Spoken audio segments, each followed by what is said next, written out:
বিসমিল্লাহির রহমানির রহিম।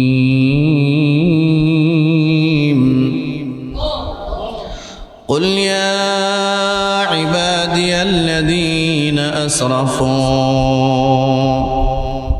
আল্লাহ বলেন কুল, হে নবী আপনি বলুন, ইয়া ইবাদি, হে আমার বান্দারা।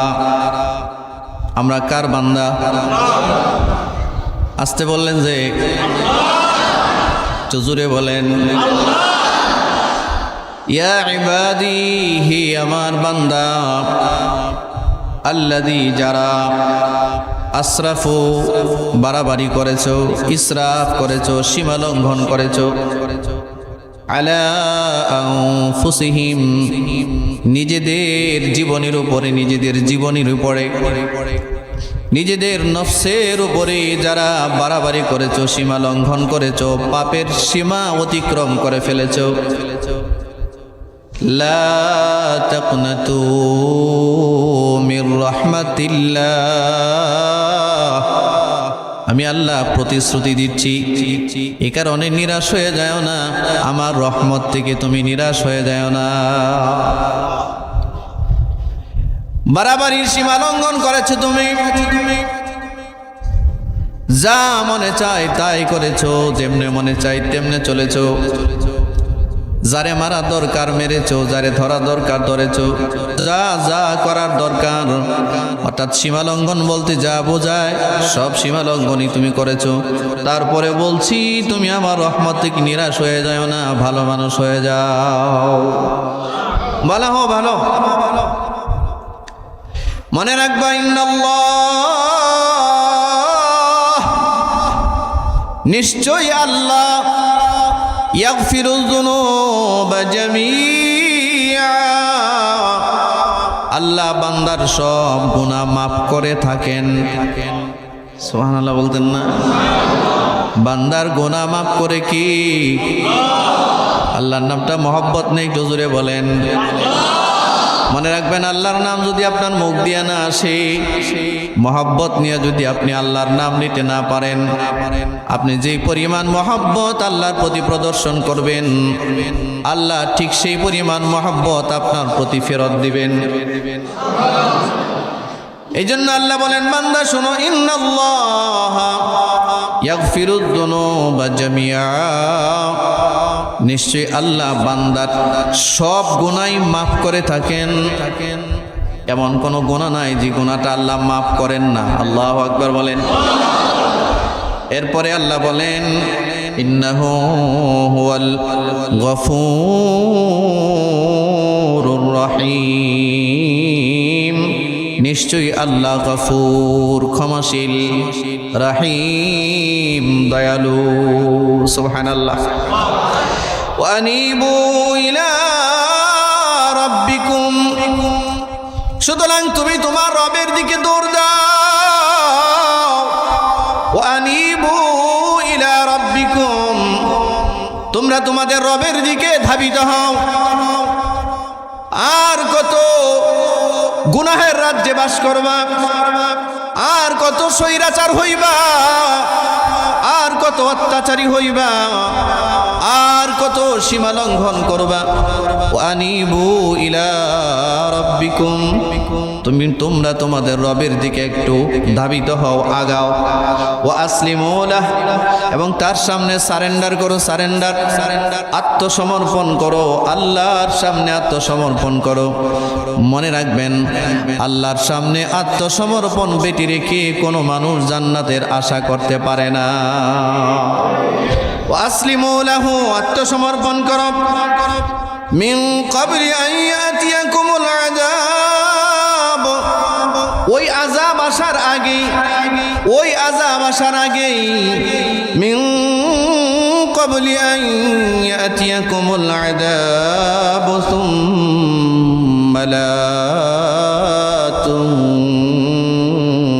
তুনসারুন, যে আযাব চলে আসলে আর তোমাদেরকে সাহায্য করা হবে না। হঠাৎ করে দেখবা ভূমিকম্প শুরু হয়ে গেছে, মনে করেছিলে মরার আগে তাওবা করবা, এমন ভূমিকম্প হয়েছে, নিজের তৈরি করা বিল্ডিং নিজের উপরে ধসে পড়েছে, তওবার সুযোগও পাইবে না।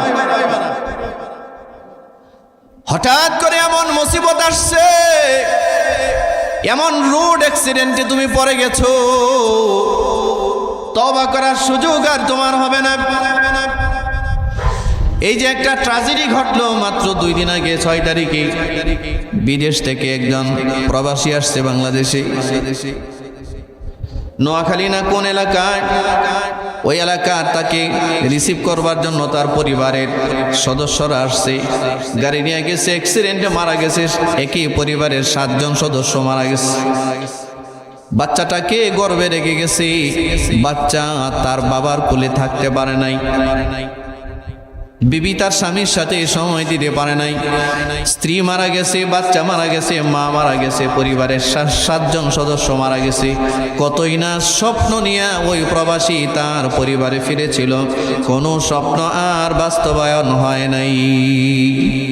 হঠাৎ হঠাৎ করে চলে আসবে। এই জন্য আল্লাহ রাব্বুল আলামিন বলেন, মিন ক্বাবলি আন ইয়াতিয়াকুমুল আযাব, হঠাৎ করে আযাব আসবে। সুম্মা লা তুনসারুন, তখন আর তোমার সাহায্য করা হবে না, তখন তুমি আল্লাহর পক্ষ থেকে আর সাহায্য প্রাপ্ত হবে না। আমরা যারা একটু শরীরে গরম বেশি, অর্থনৈতিক গরম, স্বাস্থ্যের গরম, রাজনৈতিক শেল্টারের গরম, দলবলের গরম, মানুষের গরম ঠান্ডা করার জন্য আল্লাহর মাস লাগে না, সপ্তাহের পর সপ্তাহ লাগে না, দিনের পর দিন লাগে না। শুধুমাত্র চোখের পলক পড়তে যতটুকু সময় লাগে, এতটুকু সময়ের ভিতরে সমগ্র মানুষের সব গরম আল্লাহ ঠান্ডা করে দিতে পারে।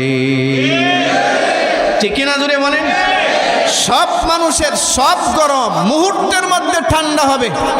আল্লাহ রাসূল বলেন, ওয়া জালজালাতান ওয়া খাসফান ওয়া মাসখান ওয়া কাযফান, আখিরুজ জামানে, কিয়ামতের পূর্বক্ষণে হঠাৎ করে ভূমিধস হবে। ভূমিধস শুধু ভূমিকম্প নয়, পুরো এলাকা হঠাৎ করে জমিনের নিচে দাবতে থাকবে কারণের মতো। পারে না আল্লাহ? এটা পারে না? এটা আল্লাহ পারেন। তো সারা জগৎ ঠান্ডা করতে আল্লাহর মাসের পর মাস লাগবে না, দিনের পর দিন লাগবে না। আমেরিকাকে ঠান্ডা করতে, রাশিয়াকে ঠান্ডা করতে, সুপার পাওয়ার রাষ্ট্রগুলোকে ঠান্ডা করতে আল্লাহর কি মাসের পর মাস লাগবে? আল্লাহ যদি একটা হুকুম দেন, তার দেশে যেই জায়গায় পারমাণবিক বোমাগুলো রাখা হয়েছে, আল্লাহ যদি একটা হুকুম দেন, সুইচ আমি টিপ দিলাম, সব ব্লাস্ট হয়ে যায়। ওদের বোমায় ওরাই পুরে মরবে, কারো মারা লাগবে না। সামনে এমনই হবে। বিশ্বাস করেন, ফিলিস্তিনের গাজার নিষ্পাপ শিশুরা যারা ক্ষুধার জ্বালায় মরতেছে, ক্ষুধার যন্ত্রণায় দুর্ভিক্ষের ভিতরে পড়ে জীবন যাইতেছে, মার কোলে সন্তান না খেয়ে মারা যাচ্ছে, বাবার কোলে সন্তান না খেয়ে মারা যাচ্ছে, এই সমস্ত নিষ্পাপ বাচ্চাদের আর্তচিৎকার আমেরিকার সমস্ত ক্ষমতা তছনছ করবে, সন্দেহ নাই। ঠিক কিনা জোরে বলেন? এই সমস্ত নিষ্পাপ বাচ্চাদের আর্তচিৎকার সারা দুনিয়ার সমস্ত ক্ষমতাধরদের ক্ষমতা ছিন্ন বিচ্ছিন্ন করবে। এটা শুধু সময়ের অপেক্ষা, সময়ের অপেক্ষা। আল্লাহ সব দেখতেছেন। ফেরাউন 400 বছর মিশর চালাইছে। কয়শো বছর?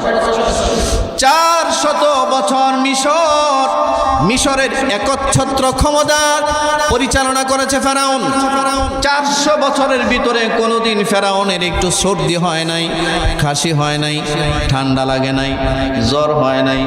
এই জন্য ফেরাউন মনে করলো এটা তো সাধারণ কোনো মানুষ এভাবে চলতে পারে না। 400 বছর হয় একটা মানুষের জ্বর হয় না, ঠান্ডা হয় না, কাশি হয় না, স্বাভাবিক একটু অসুস্থতাও হয় না, সুতরাং আমি স্বাভাবিক মানুষ না, আমি খোদা। নাউজুবিল্লাহ জোরে বলেন। এ বন্ধু, যদি মনে করেন আপনার খালি উন্নতি আর উন্নতি, উন্নতি আর উন্নতি, যেদিকে হাত দেন সেদিকে উন্নতি, যেদিকে হাত দেন সেদিকে উন্নতি, যেদিকে যান সেদিকে উন্নতি, আর যদি মনে করেন এটা মনে হয় আল্লাহ আমার উপরে দয়া করছে, শুধু উন্নতি, এটা আল্লাহর পক্ষ থেকে অনেক সময় দয়া না হইয়া গজব হয়। কিছু উন্নতি কিছু অবনতি, এটা মানুষ জীবনের জন্য দরকার, ঠিক কিনা? ফেরাউন মনে করছে এটা আমার জ্বরও হয় না, ঠান্ডা হয় না, কাশিও হয় না, তাহলে আমি সবাইরা বলে দিই আনা রব্বুকুমুল আলা, আমি খোদা, আমি খোদা, আমি বড় আল্লাহ। কয়শো বছর ফেরাউন স্বৈরাচার হইতে সময় লাগছে, কয়শো বছর? আরে ভাই জুড়ে বলেন। আর আমাদের দেশে স্বৈরাচার হতে সময় 5 বছরও লাগে না, কোন রকম ক্ষমতার মস্ত যেতে পারলেই হয়, ঠিক না? ফেরাউন 400 বছর স্বৈরাচারী করলো, দেখছেন কি? 400 বছর পর্যন্ত রশিটা ঢিল দিয়ে রেখেছেন কি? আল্লাহ। ফেরাউনরে আল্লাহ ছাড়ছেন, নমরুদকে ছেড়েছেন, কারণকে ছেড়েছেন, আল্লাহর সাথে কম্পিটিশন করে, প্রতিদ্বন্দ্বিতা করে জান্নাত বানাইছে। বলেন তো নামটা কি? মিস্টার সাদ্দাত। যে সাদ্দাত সাগরের পানিতে ভেসে মরে যায়, সেখান থেকে উঠায়া জঙ্গলের হিংস্র প্রাণীর দুধ পান করায়া সাদ্দাতরে আল্লাহ বাঁচায় রাখছে। আর ওই সাদ্দাত আল্লাহর সাথে কম্পিটিশন করে জান্নাত বানায়, এই সাদ্দাতরেও আল্লাহ ছাড় দেয় নাই। আমাদের সমাজেও সাদ্দাত মার্কা মানুষের অভাব নেই, কিন্তু ঠিকের আওয়াজে আসতে দিলেন? আর একটু জোরে বলেন। সাদ্দাত নামটা নাই, কিন্তু কামে সব সাদ্দাতের আয়োজন, ঠিক না? আগে কিছুই ছিল না, এখন জায়গার দাম বাড়ছে, বাড়িওয়ালা হয়েছে, মাশাআল্লাহ। এখন আর তার গরম দেখে কে কথা বলে না। যারে যা খুশি মন চায় তাই করে, যারে যেমনি মন চায় তেমনি বলে। আর বাচ্চাগুলোরে হাফ প্যান্ট পরায়, যুবতী মেয়েটারে হাফ প্যান্ট পরায়, শার্ট পরায়। এ ভাই কথা বলেন না কেন? 10 বছর আগে, 15 বছর আগে, 20 বছর আগে সিরা জামা পাইতো না, আর এখন হাফ প্যান্ট পরায়। মানে সে আধুনিকতার চর্চা করছে। এই যে নব্য সাদ্দাত, এই সমাজের নতুন সাদ্দাত, কথা বলেন না কেন? এই সমাজের নতুন সাদ্দাত। এ যদি সাদ্দাতের মতো হইতো, ওই জমানায় থাকতো, সাদ্দাতই হইতো। মুসলমান ভাইয়েরা আমার, ভদ্র পরিবারের কোনো মেয়ে কোনোদিন শার্ট পরে না। বংশ পরম্পরায় যারা ভালো মানুষ, ভদ্র মানুষ যারা, এরা কোনোদিন তাদের মেয়েগুলোর এভাবে নির্লজ্জ বানায় না, সন্তানগুলোকে এভাবে নির্লজ্জ বানায় না, ঠিক কিনা ধরে বলেন? এই জামানায়ও সাদ্দাত আছে। আল্লাহ এগুলো থেকে আমাদেরকে বাঁচান, সবাই বলেন আমিন। আল্লাহ রাব্বুল আলামিন বলেন, শোনো, আর কত ইসরাফ করবা, আর কত জুলুম করবা নিজের উপরে, আর কত জুলুম করবা? ফিরে আসো, রবের দিকে ফিরে আসো। রবের দিকে ফিরে আসা এটা তোমার জন্য জরুরি। ইয়া আইয়ুহাল ইনসানু মা গাররাকা বিরাব্বিকাল কারীম।